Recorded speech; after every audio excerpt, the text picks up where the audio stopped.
and the ribs. So if this muscle contract, rib cage goes down on both sides. If the rib cage goes down, that is, it helps in the expiration. These muscles are used in the force expiration. And the compression of the abdominal viscera. Compression, the transversus abdominis fibers are disposed transversely, and that is the most important compressive muscle. Other compressive muscles are also external oblique and internal oblique muscles.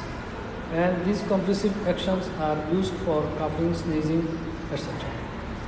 And then the protection of the viscera.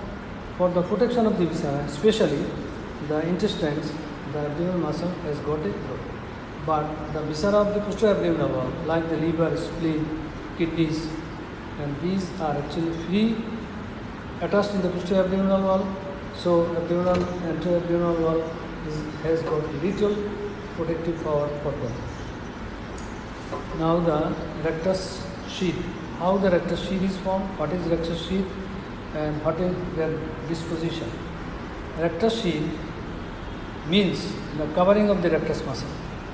This is the rectus muscle, and this is also the rectus muscle on their side, and the covering of the rectus muscle is called the rectus sheath.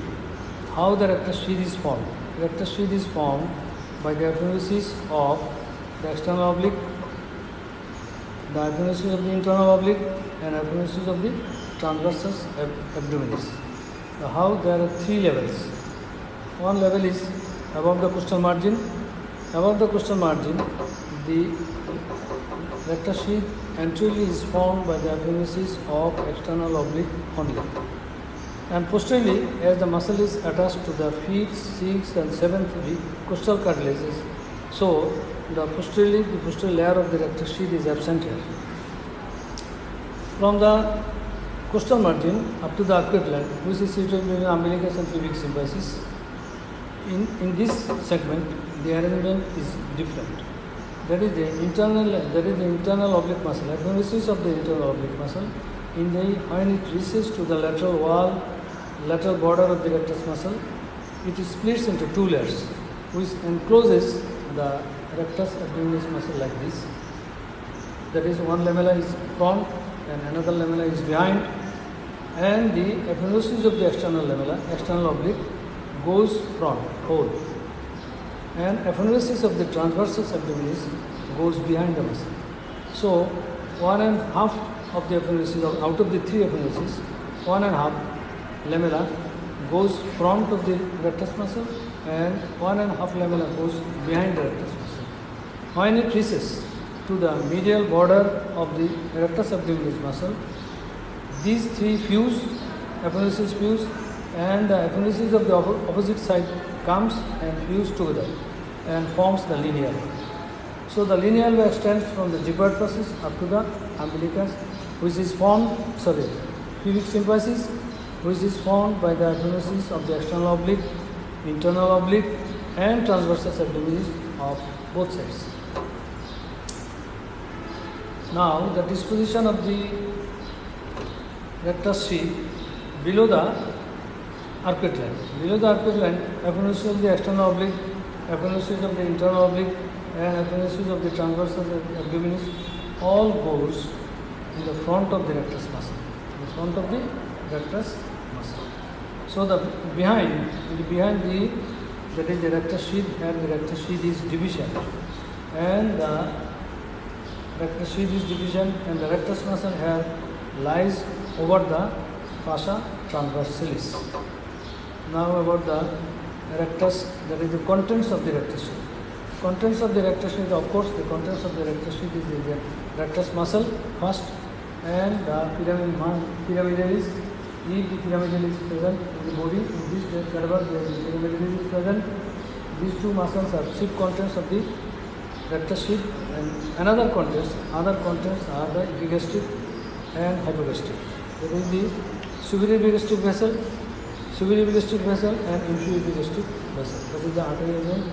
This pass in the posterior aspect of the rectus muscle. In the posterior aspect of the rectus muscle, and these go towards each other, and the anastomos behind the rectus muscle. These are the contents. And this superior epigastric and inferior epigastric artery is the artery which communicates the arteries of the inferior extremity and superior extremity. That is the next contents are the nerves which supply the rectus abdominis muscle. There is the lower 5 or 6 intercostal nerves and subcostal nerves and the rear epigastric area.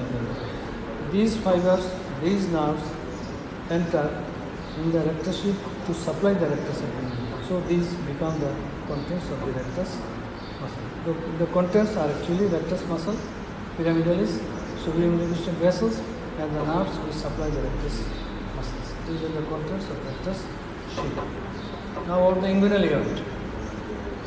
Inguinal ligament is formed by the apophysis of the external oblique muscle. By the backward folding, the apophysis of the external oblique goes like this.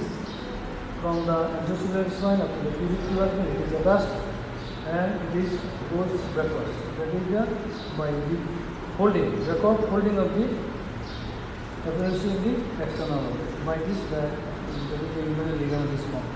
So the inguinal ligament is attached to the anterior spine and pubic tubercle, and the inferior border of this ligament is free, and there are important communications between the pelvic cavity, the abdominal cavity, and the thigh. These are the three muscles: iliacus, psoas major, and rectus. And the vessels which goes from the pelvic cavity to the iliac cavity, that is the external iliac artery becomes the femoral artery, femoral vein becomes the external iliac vein, and the femoral nerve. These are the important contents. These muscles and the vessels and the nerves. These pass beneath this, that is the inguinal ligament. So